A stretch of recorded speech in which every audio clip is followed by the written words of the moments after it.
This machine sits in 90% of American kitchens. You use it every day. Coffee. Popcorn. Leftovers. Frozen burritos. You press a button, maybe 2 minutes, maybe 30 seconds, and your food is hot. You never think about it. You never have to. It's just there, beeping and spinning like it always has. But 60 years ago, the first microwave ovens leaked radiation so badly that they could cook your insides while leaving your food cold. People with pacemakers were told to stand in another room. Some were told to sell their microwaves or throw them away. And the microwave of tomorrow, the one with Wi-Fi and voice control and a camera inside, it comes with risks that might shock you. This is the dark history of the microwave oven. From a melted chocolate bar to a 750-pound monster. From radiation scares to smart oven hacking. Stick around, because after this, you might look at that little box in your kitchen a little differently. And you might think twice about what you put inside it. Every great invention has a happy accident. Penicillin, mold growing on a petri dish. The potato chip, a chef annoyed by a customer. The microwave's happy accident happened in 1945, in a radar lab in Massachusetts, and it involved chocolate. A man named Percy Spencer worked for Raytheon. He was an engineer, not a chef. He'd never been trained in food science. But one day, he was standing in front of an active radar magnetron, that's the device that generates microwaves for radar systems. And the chocolate bar in his pocket melted. Completely. Goo. Everywhere. Now, most people would just be annoyed. Maybe they'd move the chocolate to a different pocket. But Spencer was curious. He was the kind of engineer who asked why about everything. So he brought in popcorn kernels. He put them near the magnetron. They popped. Every single one. Then he tried an egg. And well, the egg exploded in his face. Right there in the lab. Egg on his shirt, on the equipment, probably in his hair. Spencer didn't get hurt, but he got excited. He realized that microwaves, shortwave radio energy, could heat food incredibly fast. Much faster than a conventional oven. Raytheon patented the idea and built the first Radarange in 1947. Here's how ridiculous that first microwave was. It was 6 feet tall. Weighed 750 pounds, about as much as a grand piano. Cost $5,000, which is roughly $70,000 today. And it was sold only to restaurants, trains, and military ships. Not exactly a countertop appliance. You couldn't even fit it in most home kitchens. Imagine being the guy who accidentally invents the microwave because his candy melted. Then imagine trying to sell a 750-pound beast to a diner in Ohio. That was 1947. And the real danger? It hadn't shown up yet. The radiation problem, the fire problem, the pacemaker problem, all of that was still a few years away. By 1955, Tappan had built the first real home microwave. It was smaller, sort of. You could put it on a counter. But it still used a military-grade magnetron, the same basic technology that powered radar systems on warships. And here's the problem that nobody had solved yet: how do you stop the microwaves from leaking out? The door on those early microwaves was just a metal flap with a simple latch. When it was closed, it fit okay. But there were gaps. Tiny gaps, but for microwaves, which are a form of electromagnetic radiation, tiny gaps are huge problems. Early models emitted 10 to 20 milliwatts of radiation per square centimeter. That doesn't sound like much. A milliwatt is 1,000th of a watt. But today's safety limit, enforced by the FDA, is 1 milliwatt per square centimeter. Some of those old units were leaking 20 times the modern standard. What does that actually do to a human body?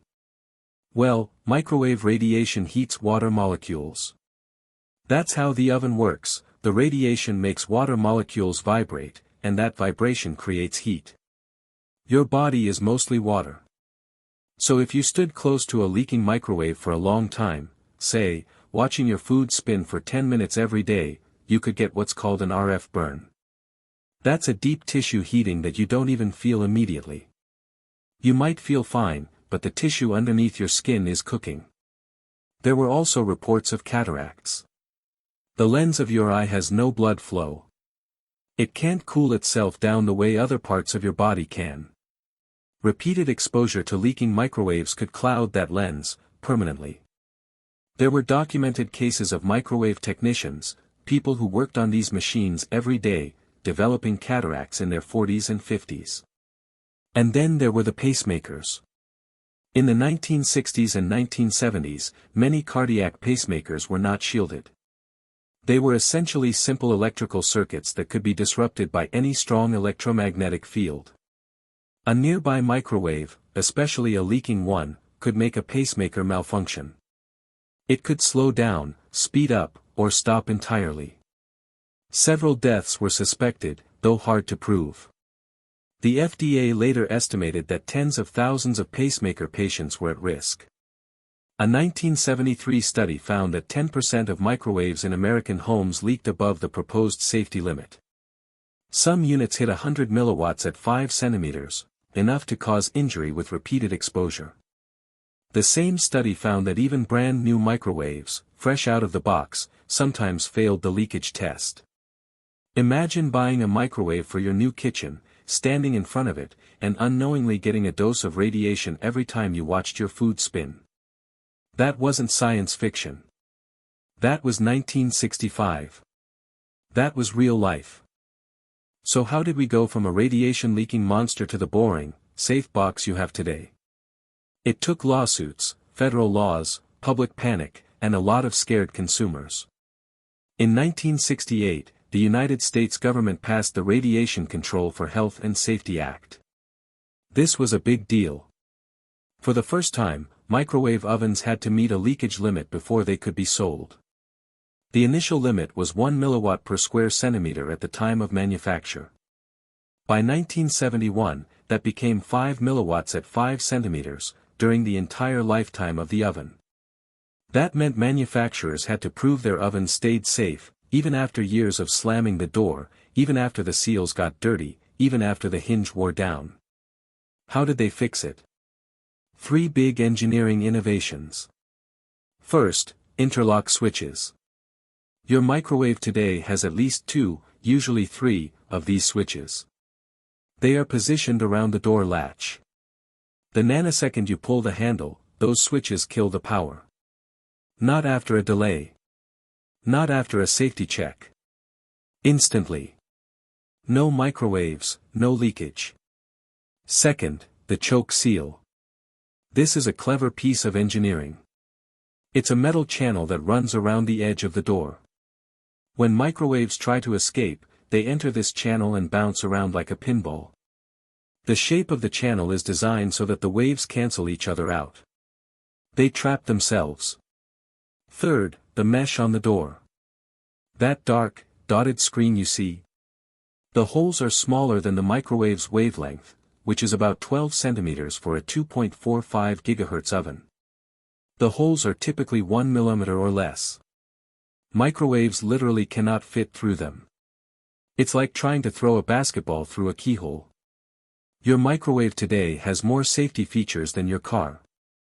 3 separate switches kill the power the instant you touch the handle. The choke seal and mesh work together to make leakage virtually impossible unless the door is physically damaged.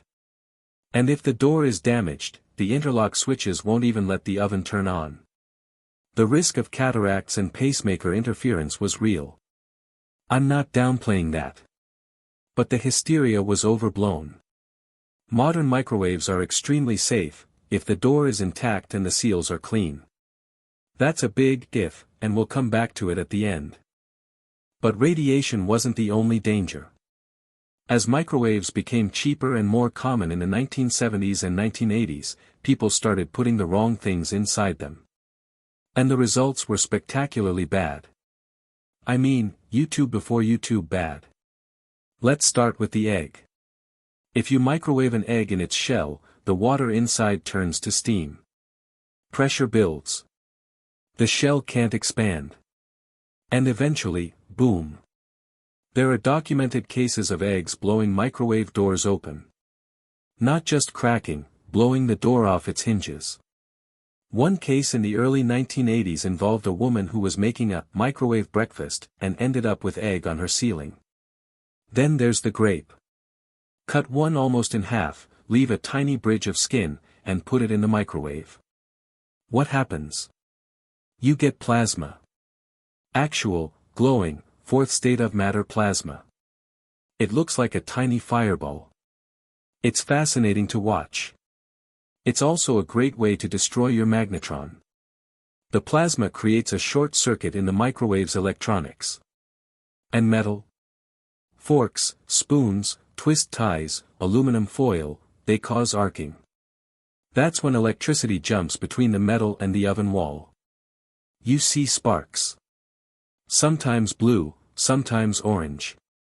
In the 1970s, house fires caused by microwaves spiked significantly. The culprit was almost always metal containers. People would microwave leftover food in a metal takeout container, not realizing the container was basically a lightning rod. My favorite example of microwave stupidity comes from 2003. A guy put a CD in a microwave for 10 seconds, just to see what would happen. He had seen something online, some forum post about microwave art. He put the CD in, closed the door, and hit start. Within a few seconds, the CD created a plasma ball. The plasma melted the inside of the oven, destroyed the magnetron, and nearly set his kitchen on fire. He posted the video on a website called eBaum's World, and it went viral. Millions of views. And countless copycats. Manufacturers responded to all of this by adding thermal fuses and flame-resistant interiors. The inside of a modern microwave is made of materials that can withstand high heat and won't catch fire easily. And the instruction manuals got a lot thicker.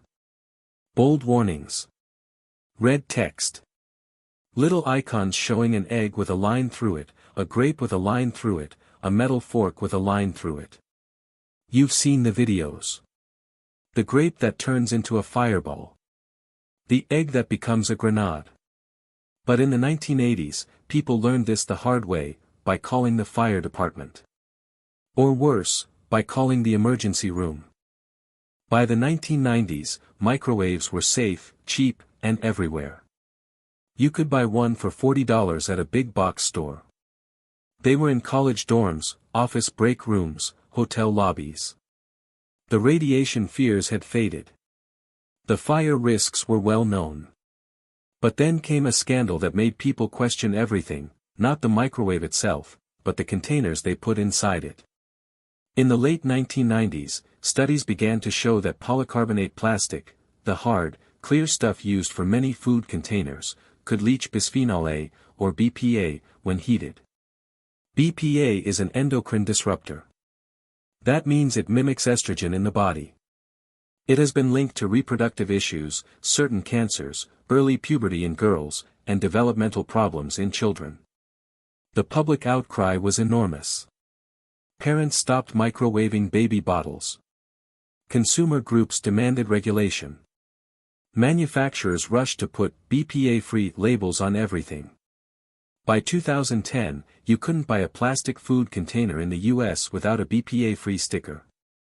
But here's the catch. The substitutes, BPS and BPF, may be just as bad. Some studies suggest they have similar endocrine-disrupting effects. And they're still allowed. So that BPA-free label might be giving you a false sense of security. Then there was the microwave popcorn scandal. Remember those buttery, fragrant bags you'd throw in the microwave for 2 minutes? The inside of those bags was coated with perfluoroalkyl substances, PFAS. Forever chemicals. They don't break down in your body or in the environment. They accumulate over time. A 2019 study found that people who ate microwave popcorn daily had significantly higher levels of PFAS in their blood than people who didn't. PFAS have been linked to kidney cancer, testicular cancer, thyroid disease, and high cholesterol. The manufacturers knew about this for decades. Internal documents from the 1970s showed they were aware of the risks. But they kept using the chemicals because they made the bags grease-proof. The microwave itself is safe. That's the point. What you put inside it, that's the new danger. The oven just heats things. It doesn't know if you're microwaving a glass bowl full of vegetables or a plastic container full of chemicals. Today, most microwave injuries are burns. Superheated liquids are a particular risk. Water can be heated above its boiling point without actually bubbling, a phenomenon called superheating. When you move the cup or put a spoon in it, the water suddenly erupts. People have gotten third-degree burns on their hands and faces from superheated water. Between 2010 and 2020, about 12,000 people in the United States went to emergency rooms for microwave-related burns. Not huge numbers compared to, say, knife injuries or stove burns. But completely avoidable. Every single one of them. But just because we fixed the radiation and the fires and learned to avoid plastic containers doesn't mean the microwave is done surprising us. Let's talk about what's coming. Because the microwave of tomorrow is very different from the one you have today. First, smart microwaves. These are already on the market. They connect to Wi-Fi. You can start them from your phone. They have voice control, "Hey Google, microwave my popcorn." Some even have cameras inside, so you can watch your food cook remotely. That sounds like a solution to a problem nobody had, but here we are. Here's the problem. Cybersecurity researchers have demonstrated that smart microwaves can be hacked. They can turn on at full power remotely and stay on indefinitely, fire risk. They can override the door sensors, which could lead to radiation exposure if someone opens the door while the oven is running. And they can send false diagnostic data to the manufacturer, hiding problems until it's too late. A 2022 study tested 15 popular smart microwaves.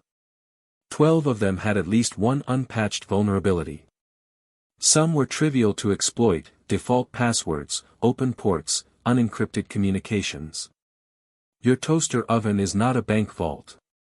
But when it's connected to the internet, it becomes a potential entry point for attackers. Second, inverter technology. Traditional microwaves work by pulsing the magnetron on and off. Full power, then no power, then full power again. That's how they achieve lower power levels, by cycling. Inverter microwaves, on the other hand, supply continuous low power. The magnetron runs constantly, but at a reduced intensity. This is great for defrosting and for delicate tasks like melting chocolate or softening butter. But the electronics in inverter microwaves are more complex. They have additional circuit boards and components. And when they break, cheaper repairs might use non-certified parts. Those aftermarket parts may not meet the original radiation leakage standards. So you could end up with a repaired microwave that leaks more than it should. Third, solid-state microwaves. This is the big one. Instead of a heavy, hot, power-hungry magnetron, solid-state microwaves use semiconductors, the same kind of chips found in your phone, to generate microwaves. They're more efficient, more precise, and they can be controlled digitally. You could theoretically program a solid-state microwave to heat different parts of your food at different intensities. But solid-state microwaves also use different frequencies. The standard microwave frequency is 2.45 GHz. Solid-state devices can operate at other frequencies.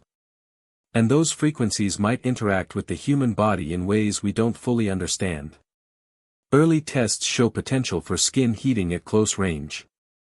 The long-term effects of exposure to these new frequencies are unknown. Finally, an environmental risk that almost nobody talks about. The magnetron inside your old microwave contains beryllium oxide. That's a ceramic material that helps conduct heat away from the magnetron. It's also highly toxic. If you smash a microwave or open it without proper training, you can inhale beryllium dust. That dust can cause chronic beryllium disease, a serious, irreversible lung condition. It's not cancer, but it's not far off. Most people don't know this. Landfills are full of old microwaves, leaking beryllium dust into the ground. And when people try to recycle microwaves themselves, by taking them apart for scrap metal or electronics, they put themselves at risk. Your next microwave might talk to you, adjust power automatically, and even recognize your voice. But that same connectivity means it could also be hacked to become a fire starter. We've traded radiation leaks for software leaks. We've traded heavy magnetrons for unknown frequencies. The microwave of the future is safer in some ways, and riskier in others. None of this means you should throw away your microwave. I'm not saying that. The modern microwave is one of the most convenient and time-saving inventions in the history of the kitchen. But you should use it smarter. Here's what you can do, starting today. First, check the door seal. Open the door and look at the rubber or plastic gasket that runs around the edge. If it's damaged, cracked, warped, torn, or missing, replace the microwave. That seal is your primary barrier against radiation leakage. It's not worth saving $40 by keeping a microwave with a broken seal. Second, never run it empty. This is a common mistake. People turn on the microwave for a few seconds to warm it up or to test if it's working. Don't do that. Running a microwave without anything inside can overheat the magnetron. The magnetron can crack. And when it cracks, it can release beryllium dust inside the oven. Some of that dust can escape when you open the door. Third, use microwave-safe glass or ceramic. Avoid old plastic containers, even the ones labeled BPA-free. The substitutes might be just as bad. And avoid plastic wrap touching your food. If you must cover a dish, use a microwave-safe lid or a paper towel. Fourth, don't microwave popcorn in coated bags. I know, it's convenient. But those bags are lined with PFAS, forever chemicals. Instead, buy plain popcorn kernels and put them in a glass bowl. Cover the bowl with a microwave-safe plate. 2 to 3 minutes later, you have popcorn. No chemicals, no waste, and it's cheaper. Fifth, for smart microwaves, disable remote start if you don't need it. Keep the firmware updated, just like you do with your phone. And change the default password if it has one.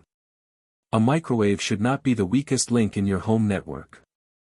Sixth, when it's time to dispose of your microwave, don't just throw it in the trash.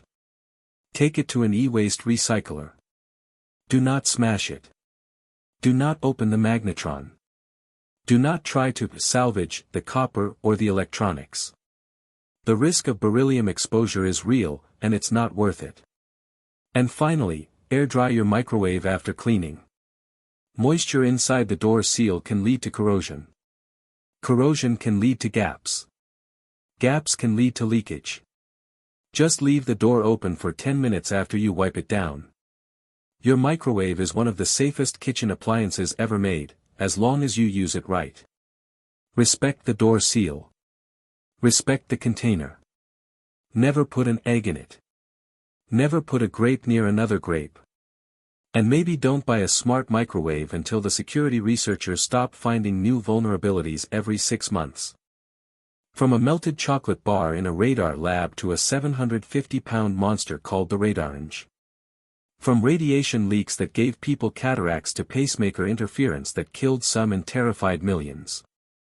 From exploding eggs and arcing forks to BPA and PFAS scandals. And now to smart microwaves that can be hacked and solid-state ovens with unknown frequencies. The microwave has had a wild ride. It's been a villain, a hero, a convenience, and a cautionary tale. Today, the modern microwave is safe, arguably safer than any other appliance in your kitchen. But the future? That's still being written. And the choices we make, about what we put in the microwave, about whether we buy smart appliances, about how we dispose of old electronics, those choices matter. Which everyday object should I investigate next? The dishwasher? The toaster? The water bottle? Maybe the humble ceiling fan, which has its own dark history of decapitated dolls and flying blades. Let me know in the comments. I read them, and I use them to plan the next video. If you want more deep dives into the hidden history of things you use every day, hit subscribe. There's a whole series here: the deadly toothbrush, the terrifying toaster, the secret life of your laundry machine. I'll see you in the next one. And one last thing. Don't microwave a CD. Seriously. Just don't.